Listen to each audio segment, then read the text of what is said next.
Angela Crossman is our host. This is the initiative, the Teaching Learning Center of JJay College. We invited a few people from the Environmental Justice Working Group of the Professional Staff Congress, the union for the faculty and staff. The overall purpose of this session is to share ideas and materials so we can all deepen the content of our courses that use Indigenous knowledge and perspectives and lenses and mindsets, which most of us are already doing, but I know I want to go further with it. The greater purpose of this session is we want to organize webinars or workshops on a semester basis every semester from now going forward, CUNY wide, and to be able to have a group that could help get that going and do the publicity and the outreach, which will be the hardest thing, I think. I've been wanting to do this a long time. I'm part of I've been going to the AASHE conferences, the Association for Advancement of Sustainability in Higher Education. The group in Bemidji, University of Minnesota, Bemidji, did a 3-day workshop on this topic where they're fairly advanced in Minnesota, University of Minnesota. And speaking of Minnesota, we're on the island of Mannahatta, the lands of the Lenape people. I'm in the Lower East Side, and it's being hosted at JJay College, which is also on the former island of Mannahatta and the Lenape Native Americans. So I teach in the environmental justice program at JJay, and I've just started, I'll be teaching in the sustainability graduate program at City College this semester. So that's where it comes from. I think we'll get into more on how deep I want us to go with this, how far. I think it'll come naturally as we just go around the room. I'll put this in again. I have a shared folder where you can put documents in, and if people have trouble with that, within a day, I think we'll have the emails of the people that came in. And then I would like to, right now it's open so anyone can use it and edit. But then after the session at some point, I'll close it to the people that have participated. And we can use this as a document. So there's in there's a document just says, please contribute below. Excuse me. So I'm gonna, I'll come back to what I do in my class if it's something that nobody else does after we go around the circle. So we'll start with Ali Syed. Hi, how are you guys? Thank you all for joining. My name is Ali Syed, and I am a member of the Environmental Justice Working Group of the PSC CUNY Faculty Union, and I'm the longstanding CUNY adjunct. This semester, I'm teaching environmental sociology at JJay in the program that Paul helps run.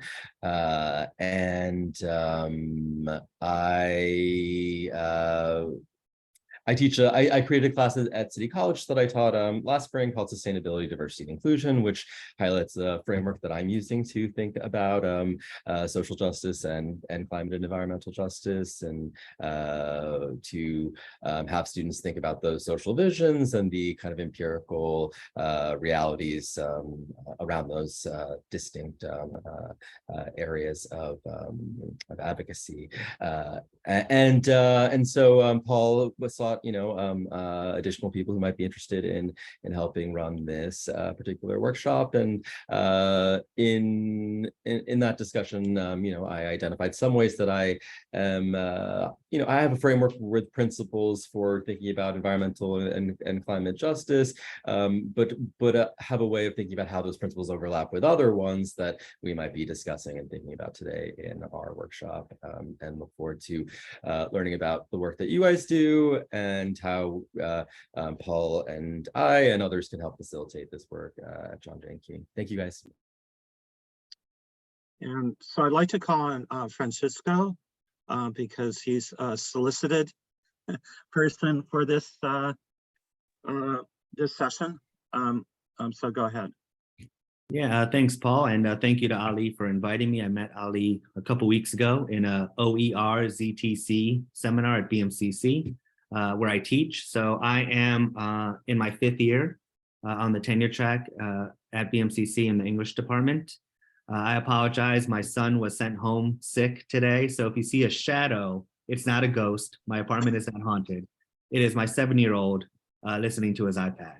Currently listening to Vampire Weekend, for those of you around the age of 40 who might remember that type of music. He's really into it at the moment. So at BMCC, I teach a course on Native Indigenous literatures, which I helped create. And it was a very exciting process for me. And I do a whole unit on Indigenous Pacifica literatures and poetry in particular. And that's something that I'll talk about a little bit today, is how I integrate Chamorro, who are the indigenous people of the Micronesian region, islands of Guam, Saipan, Rota, etc. How I integrate Chamorro epistemologies into my curriculum, what authors and works I teach, and how I use podcasting to develop student agency and foster an environment of student choice. So students don't feel that they have to only do one type of assignment in this English class. Yeah, that's all I'll say for now. And thank you again. One of the reasons I was interested in what Francisco's doing is I was at an ecological economics conference in Mexico with the International Society. And it was opened by saying we need to look at the Native American epistemologies and ontologies. And that's, I think, something I want us to come back to, because that's an area I have to go further on in my courses. So does somebody want to raise their hand and go next, or just jump in?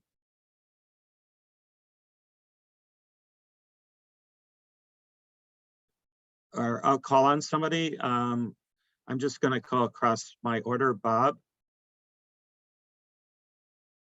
Hey, thank you so much. Good morning, everybody. It's great to be here. I'm really glad that you're presenting this session.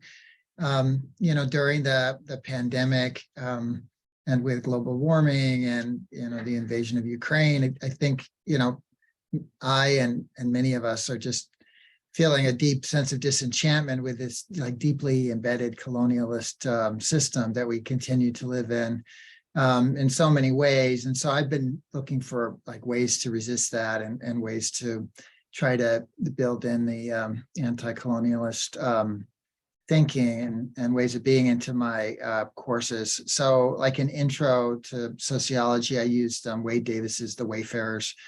I don't know if that's great or adequate. I'm just kind of dipping my toes in this stuff. So I read the Indigenous Peoples' History of the United States and this really great book by 2 anthropologists, The Dawn of Everything, which is really interesting. So I'm eager to learn more. Thank you. So next I see Jody. I'm Jody Liz. I'm an instructional designer at JJay. And although we aren't working on this issue specifically for the project that we're working on, it's a personal interest of mine, and I'm really interested in seeing if there is some sort of possibilities for either online information or education regarding Indigenous issues and or having it being made more available in other ways for other groups or other interests.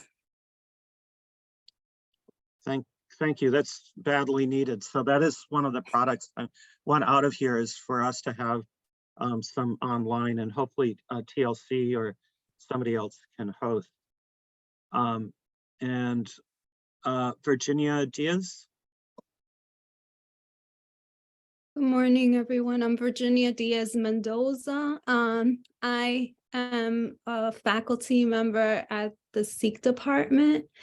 And I guess my interest in this area really starts at when my dissertation research was on restorative justice and some of the roots of Indigenous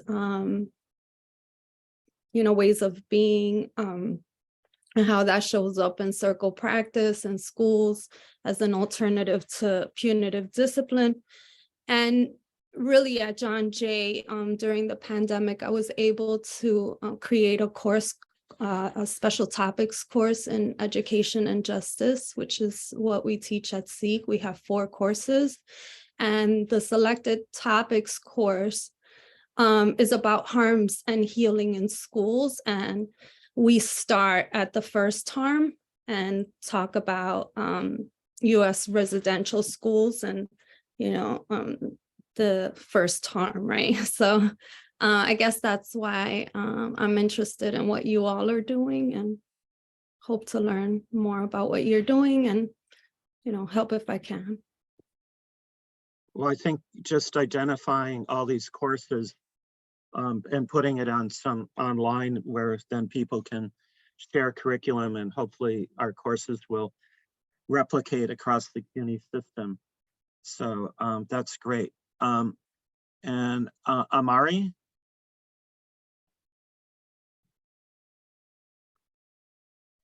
I'm not Hello, Yes. how are you doing today? Good. So I don't know if we're here in the very beginning, but we're just going around the room about what our interests are in Indigenous knowledge, TK perspectives, and in the classroom that we're doing now. And then the purpose of this is to hopefully organize webinars or workshops at least once a semester, but also to have resources online. Oh, okay. I'm a student, and I am currently taking a break from SUNY Empire, but I used to go to Bard College. That's where I know Professor Syed, who graciously invited me to this webinar. I am interested in reparations for Indigenous people and promoting more solidarity economics. Great. So from the student perspective, what has been your experience of Indigenous content in the courses that you've taken? And if I recall, Bard has a whole track on sustainability graduate program. So I assume they have more progress in this area.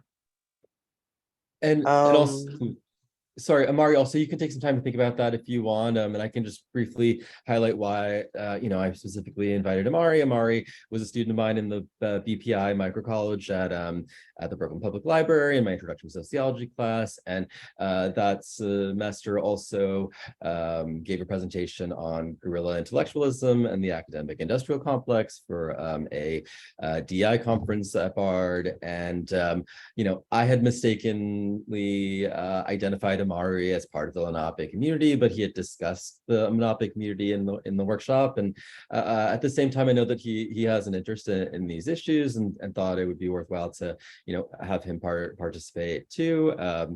And so, Amari, we'd love to hear, your perspective as a student about this content as well, and really appreciate that you're here. And if you want to take a couple minutes to think about that, or if you have any thoughts about that now, feel free to contribute those thoughts or anything else that that you want to add to the conversation. Thanks.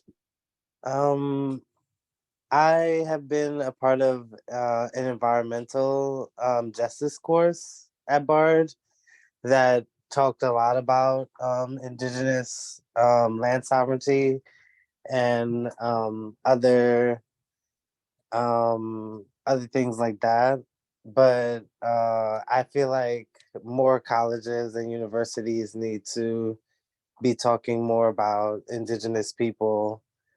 And I'm glad I'm here because there's definitely a need to have more discussion on this.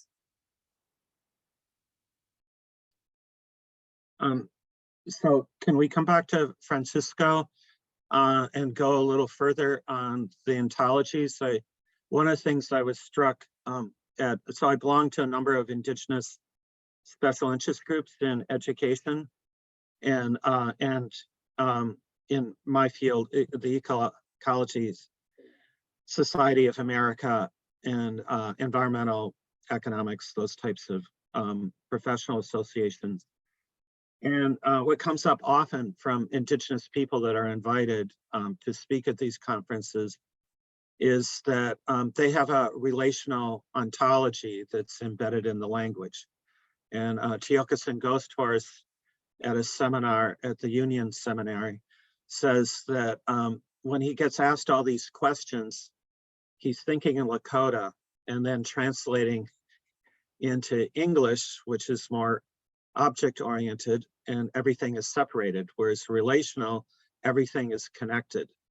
So this also coincides with system thinking, which is one of the main core of the sustainability competencies that we're being encouraged to design our programs and courses so that we graduate students that don't just have conceptual knowledge, but they think differently, system thinking, future thinking, thinking many generations in advance.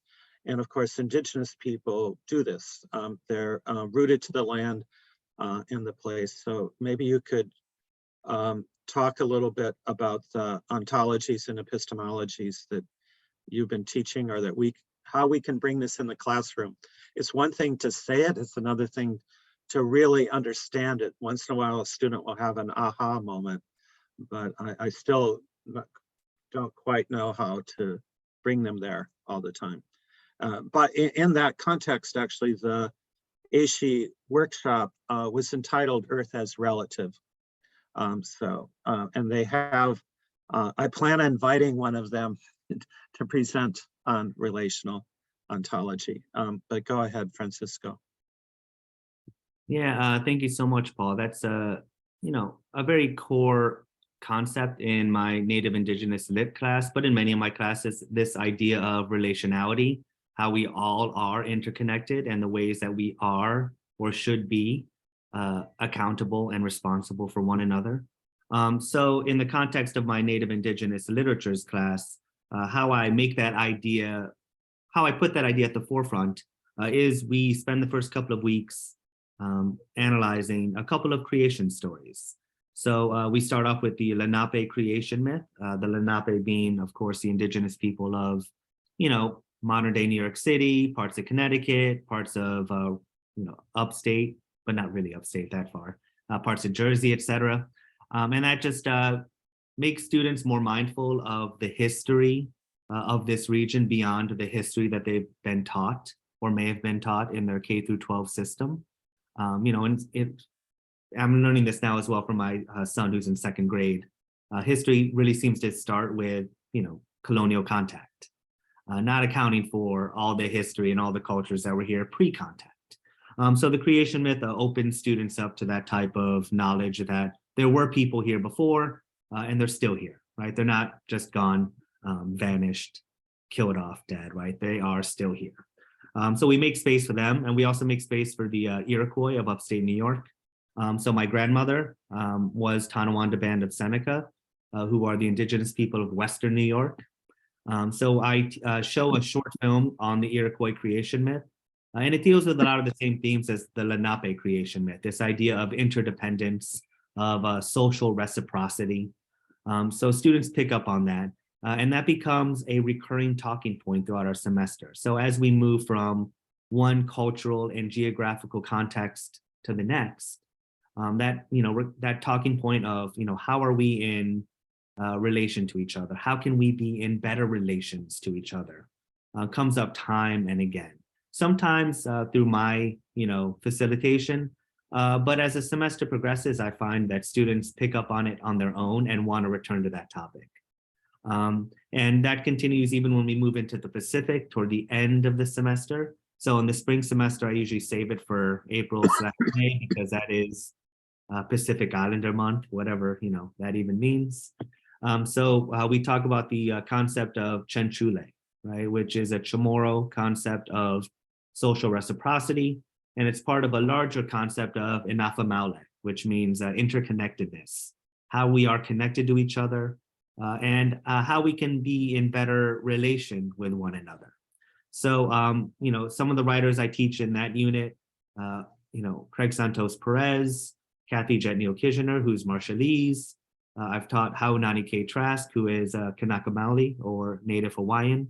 And they all get at this idea of in the face of some of the factors that I think Bob was mentioning, right? This climate catastrophe that in the Pacific is often brought on by the US military, right? So any discussion about climate justice also includes a discussion about demilitarization in the region. Poets, Chamorro poets from Guam in particular, are often addressing the damage that is done by the US military. So we read a poem called, and I'll include this on the Google Doc. Wait, I think I already did actually. We read a poem by Craig Santos Perez called Family Trees, which is about a very recent historical event when the US military essentially seized a part of the island of Guam to use for a firing range. Now, this particular part in Guam is sacred because it is said to be the resting place of our ancestors. I'm also Chamorro from my father's side.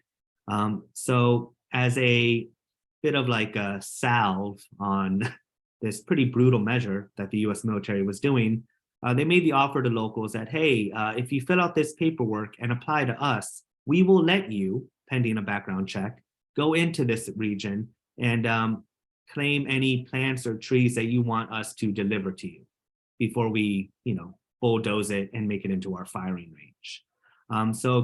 Craig Santos Perez in this poem is writing about his experience accompanying his father to this region and talking about how his father, before he walks into the area, acknowledges the ancestors that are resting there, asks for their permission to enter, which is something Chamorros do when they go into the jungle. You ask for permission, you greet Tautomona, or the people from before, or the ancestors. And it's this whole poem that talks to this idea that colonialism is this ongoing thing. It is a structural event, to use a word that Paul was mentioning. It's a social structure. It is not something that went away and it only happened when America was the 13 colonies. It's still going. And the United States is a colonial power itself, right? Especially in the Pacific. I said a few random things. I think they connected, but that is how I make space essentially for different epistemologies, indigenous epistemologies, and how I try to make us always return to it over the course of the semester. I'll leave it off for there. I hope that answered your question, Paul. I also met Francisco in the context of a podcasting assignment workshop specifically, and have shared Francisco's article on podcasting as an assignment in class, and kind of describing some of the content that he shares with his students, specifically podcasts that cover relational ideas, and to incorporate that into the work that then the students then produce themselves in the course. Yeah, thank you, Ali. I included a couple of those podcasts on the Google Doc. In the context of the Pacific region, the Deep Pacific podcast is wonderful. It is created by Pacific scholars, writers from the region, Indigenous people, Indigenous young people, activists who are speaking to these issues in very wonderful ways. And students really appreciate those interventions in our course. The fact that it's not just, how to say it, white people writing about these issues. It's Indigenous people speaking to issues facing their communities. So that's one good podcast. And the other one I put on the Google Doc was one called All My Relations, which speaks wonderfully to that idea that Paul was mentioning about relationality and how it can be upheld and how we can be more caring and accommodating towards one another's needs.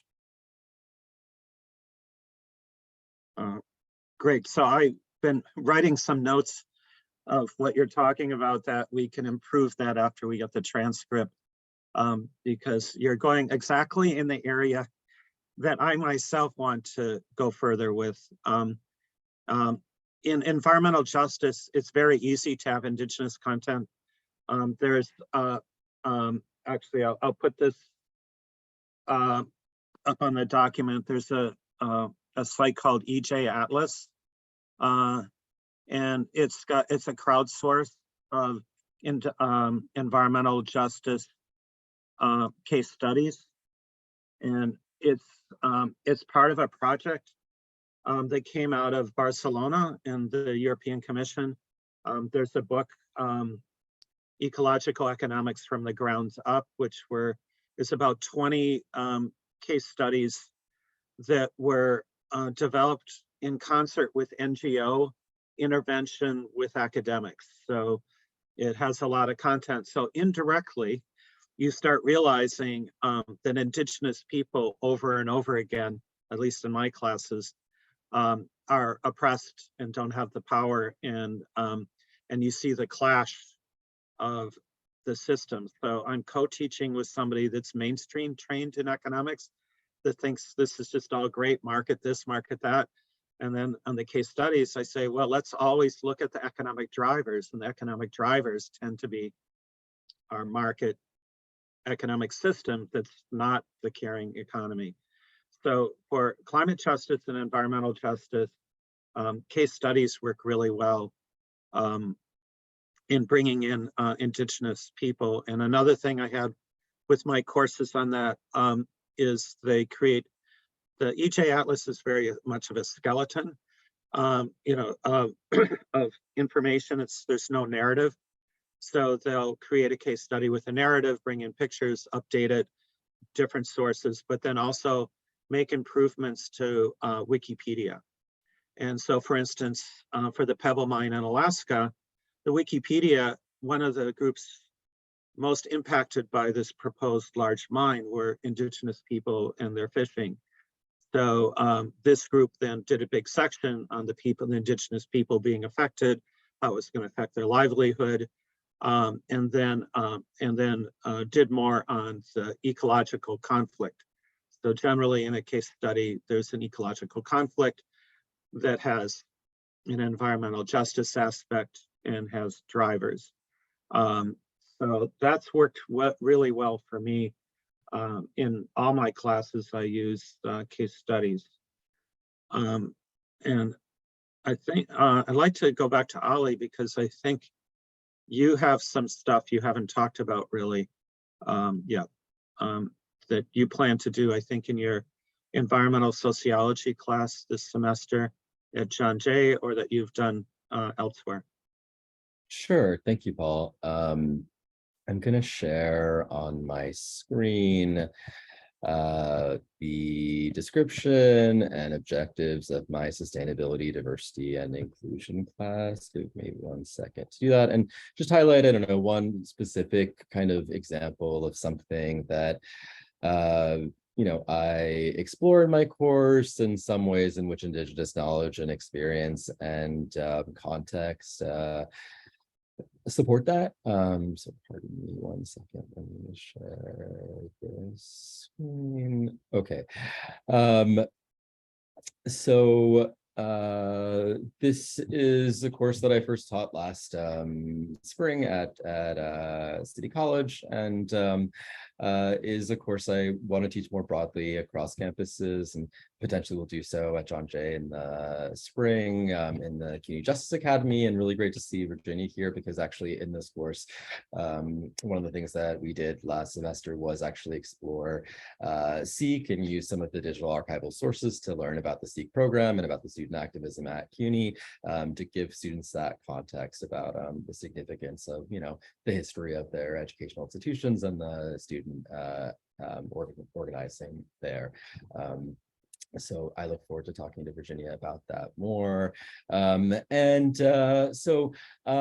guess the course, focuses on thinking about how biodiversity is essential to a healthy planet and a modern equitable society, and that the empirical evidence also shows that inclusion is as well, but that in our historical and contemporary context, that we do the opposite. We reduce biodiversity and increase stratification. And I have thought about this course as a way to also anchor conversations about the culture wars, which I think are highlighting, which have these significant material consequences, and to explore that a little bit more. So I guess I just want to share kind of considering and thinking about whales specifically in the course and their significance to biodiversity, but also whales as an opportunity to kind of think about the relationship between Indigenous people and the environment, and in ways that could potentially be really complex, and that I am really inspired by for a number of reasons. So one of the objectives, right, is to have students think about the appropriation and destruction of the material world. And in some ways, I tie the rise of modernity, democracy, and capital specifically to the whaling industry, right? In some ways, as a kind of lens or framework to think about, how these giant animals, right, like contribute so much to our planet and its potential to endure, and our kind of our historically narrow understanding of that. And one of the pieces of works that also frames this course is a course that looks at sociobiology as a content area specifically. There's also another piece that I used to frame the course as something looking at sustainable development literature, which actually focuses on Cuba's transition to sustainable methods and practices after the fall of the Soviet Union and its loss of those kinds of resources and support that's as an economy. Okay, so briefly, I work with a piece by a sociobiologist named Yo Wilson, and I just want to highlight one of the questions that he specifically asked in this piece is what is the value of a blue whale, right? And looking at the value of a blue whale from an economic perspective, from a historical perspective, in terms of even public opinion, and kind of like what the ideas were about what to do with whales. And the piece also in overall makes a couple of claims about how should we think about sociobiology and saving the planet. Should we have, kind of this like functionalist argument that because of the value of the ecosystem services provided by large organisms, et cetera, that that we need to save these organisms and the environment because in the long run it's more expensive not to? Or are there other ethical and moral and other kinds of considerations? And I guess in this section, right, the description of some of those kind of considerations include gratitude and wisdom. All right, which seem to highlight, certain kinds of frameworks that are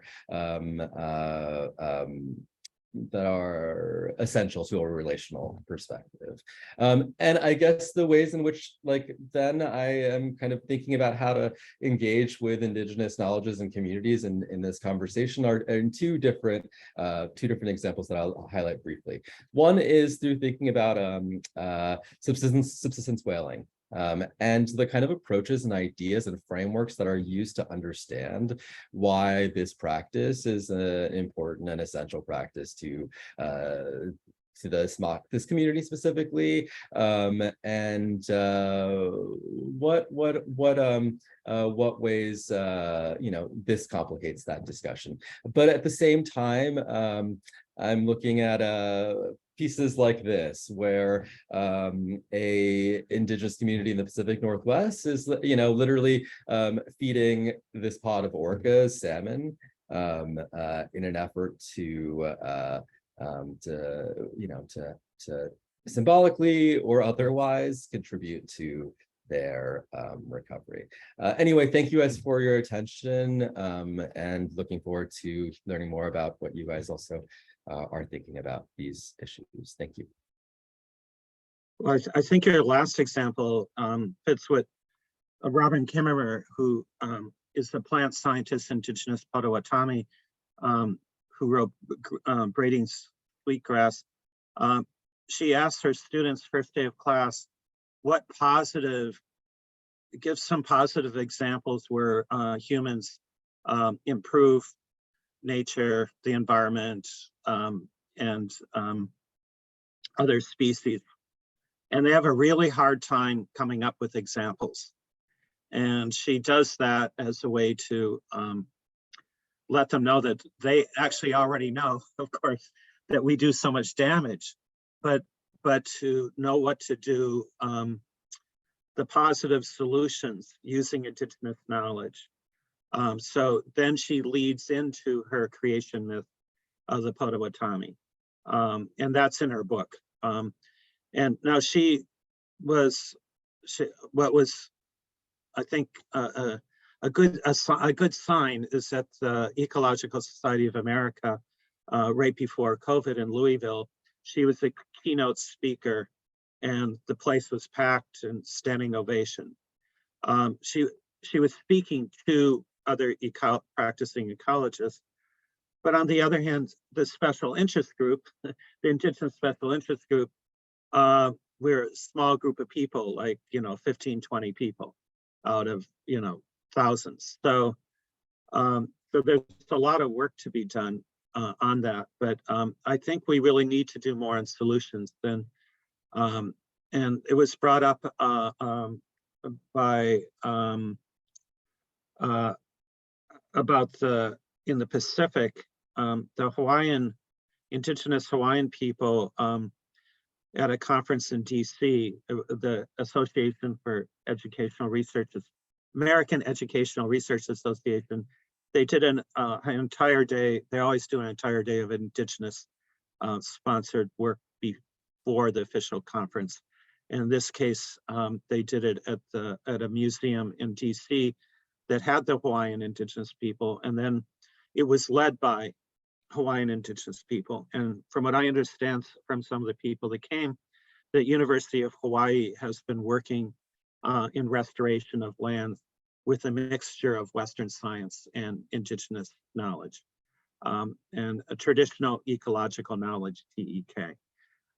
In my environmental science class, I bring in Arctic observation and showing that we need Indigenous knowledge and observations to understand climate change in the Arctic. And without it, we wouldn't know what we know today because the measurements are very sparse. There's an incredible amount of film and video from Indigenous perspective and from Arctic peoples, and then they set up a network of Indigenous film all over. So I'll put that up on the our little Word document that people have been contributing to. And also, Ali, if you could put in your syllabus into the Google Drive, that would be useful. So the solution part, another aspect of that is in Canada, the reconciliation process. It's not going as well as we'd like it to go, but there's an awful lot of work done in that area. And after our session today, I'll put in a link. There's been a series of seminars led by Indigenous people in Canada on reconciling ways of knowing, I think is the title. It's somewhat uneven. Some of them are better than the others, but it's a good resource for us as teachers. I haven't been as successful to get students to listen to 2.5-hour seminars. Virginia, to switch speed a little bit, what are ways that we can work with the SEEK program? Well, I think one of the ways is really to think about what Ali shared, that SEEK has been instrumental in ways of engaging students that come from systems that have been harmful. He pointed out that SEEK has a rich history of educators that have done this work. And you know, sitting here, I'm listening to a lot of great content, right? Like everything you're sharing is excellent content. But I think for me, where my point of entry is really the relationships that we build with our students in the class, right? Whether it be a remote class or in-person class, it's really about like, what does it feel like in the class for you and your students? And what does it feel like to engage with the content, right? So this is all very interesting, fascinating content. And like you pointed out, Paul, no student is going to sit through a 2-hour podcast or video, or they're not going to do it. So I guess coming into the conversation about how do we be in community with our students? How are we in community with our students? Engaging with content that is interesting, fascinating, important, and, you know, a springboard to action, right? Because we do want them to initiate some change, even if it's a conversation with their family about plastic, right? Like whatever it is. So at that point, you know, what's interesting for me is the actual pedagogy. How do we teach this content? How do we engage in conversation about the content? And more importantly, how are we in relationship with our students who are impacted, you know, directly impacted even more so than us on many of these issues, right? That have to do with the environment, have to do with environmental justice. Our students live in communities that are food deserts, right? Like their families in other countries are, you know, maybe living in poverty, or, you know, they're taking care of those families in other countries, right? Their family is taking care of those families. So I think that the content is excellent, but beyond the content, my interest in the conversation is the relationship that we're building with the students that we're meeting, you know, so that's how SEEK has been impactful, I think, and has been sustainable, right? Because we are building those relationships, and those relationships are effective in, you know, getting students to stay, right? Like students that would probably not stay. So I think that's why SEEK is important. And you know, the educators that we've had, Audrey Lord, Tony K. Bombara, you know, Adrian Rich, Bell Hooks, like all these people taught in SEEK, and they taught well, right? And so I think that's a nice, rich history. Yeah, I'm really glad that, I'm really glad that you said that. So what would be an Indigenous pedagogy is a good question.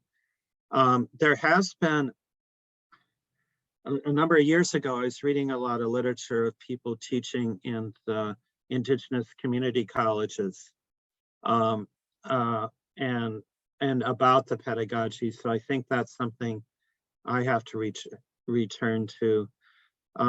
I coincidentally came across guided inquiry when I was an undergraduate at University of Minnesota, and then later found out it was the same as the Ignatian pedagogy, which goes back, 500 years, many years ago.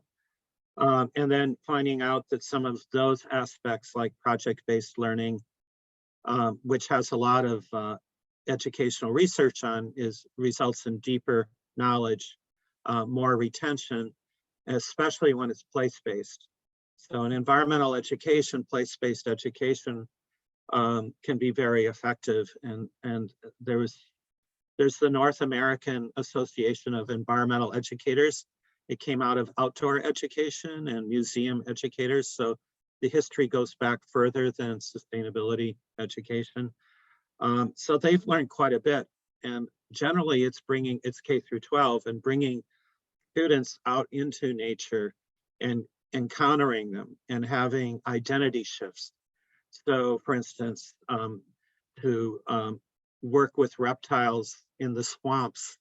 And then at first it's icky, and they're all reluctant, they're city kids. And then they start seeing the beauty in what they had thought was ugly. And then they become connected. So the identity shift of being part of nature is something that's really hard to do in the classroom. And so I do field trips, which of course were suspended. And action, I used to have a mandatory action assignment where they have to do something outside of the classroom. And so I think I want to go back in that direction again. Now, I mean, we're not out of COVID, but we can do things more outdoors. But I think this is more of a question to me, is how do we get CUNY students to have these relationships? And they may have historic relationships as immigrants, like you mentioned. So they, in fact, the survey shows that students from Latin America, not people in general, had a higher sensitivity of climate change and the importance. I mean, they know about the scarcity of water. I had some Chilean musicians stay with me when they were playing in New York, and the stories I heard from Chile, just, they're very aware. The awareness level is higher, I think, in South America than it is here. So bringing that, what they already know. Another thing that was really interesting in environmental education, they surveyed different instructors. A lot of instructors have no idea that their students have knowledge coming in. They look at them as empty receptacles to fill them up. Yet they experimented and had these same types of students where they worked with the students, and the students developed their own knowledge by encountering nature. And then the parents became very happy because they could go out and hang out in a park for hours just looking at trees and things like that. So, and kids don't even know what nature is. We're actually in a lot of indigenous languages, there's no language for it. There's the creator, there's Mother Earth. But the question is, how do we take what's been learned from that into CUNY? I think is something we could go further on. So maybe that could be a workshop. So we only have 6 minutes left. I'm hoping to be in contact with all of you by email, and that I had planned to spend the last 15 minutes on brainstorming on what kind of workshops we could do that would be CUNY-wide and hosted by JJay. So maybe you could type some in chat. We'll save the chat of what ideas, but I think one that just came out is pedagogy. That I hadn't thought of concentrating. The other one is this relational ontology, but we got to call it something else because that word scares people. If it's interesting how indigenous people talk about ontology and epistemology, just like they're talking about the morning breakfast. And Westerners are so unaware of their own ontology and epistemologies.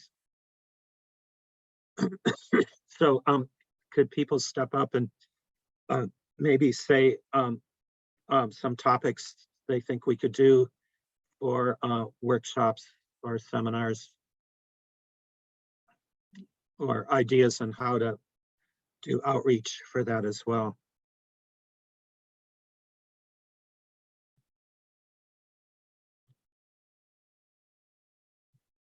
So you don't have to raise your hand. You can just unmute and say something or put it in chat. Yeah, I'm going back to Virginia's point about, how can we use this content to foster a sense of community among students, right? How can we get students to understand for themselves the value of this work to their own lives and, to one another? So one of the things that I, am kind of interested in learning a little bit more about, if anyone does something similar, is I experimented with having students, and this ties into what Paul was mentioning about field trips. Luckily at BMCC, we're close to the National Museum of the American Indian. So I once had students, we walked together to that as a resource. And that was a great way for students to see the value and the impact of our, class content beyond the classroom itself.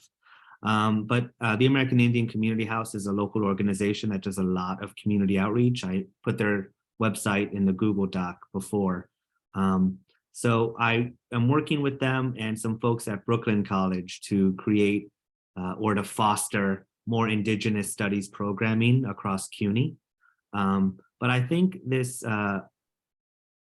efforts to develop community relationships beyond campus can be valuable and would be something that I at least would like to know more about, what is going on at, JJay or City College or Lehman, I only know a bit here and there, but I feel like for the most part, a lot of us are doing this work in isolation.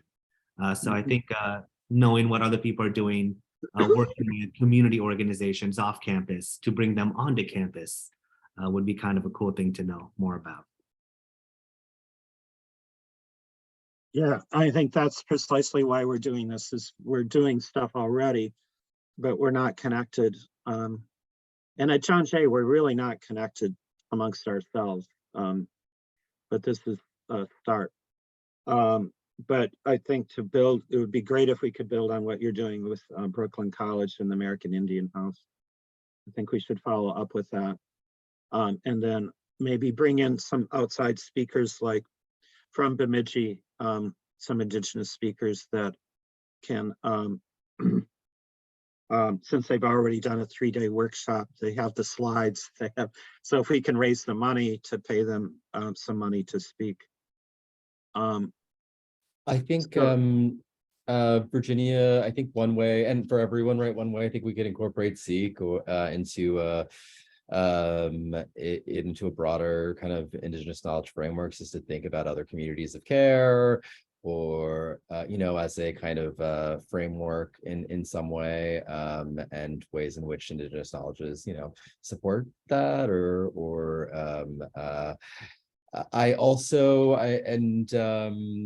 I guess one thing that I also was thinking about is how can we, if we're doing multiple types of content about Indigenous knowledge, how can we frame Indigenous knowledge as like rigorous? How can it engage with, a range of scientific and social scientific concepts in a, meaningful way, and not just as an alternative or as a, kind of a, as a token different kind of thing that is not part of the discussion or conversation. I think that might be an important aspect around it too.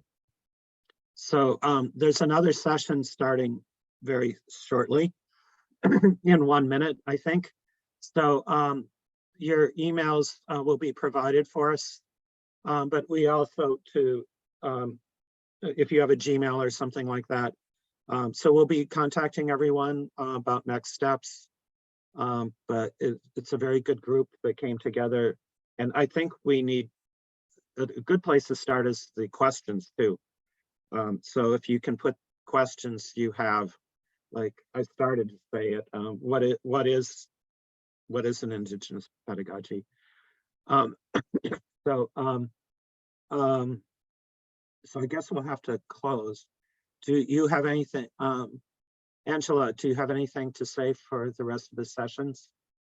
I would just say, we look forward to, thank you both, all, I should say. Thank you, Francisco, Ali, and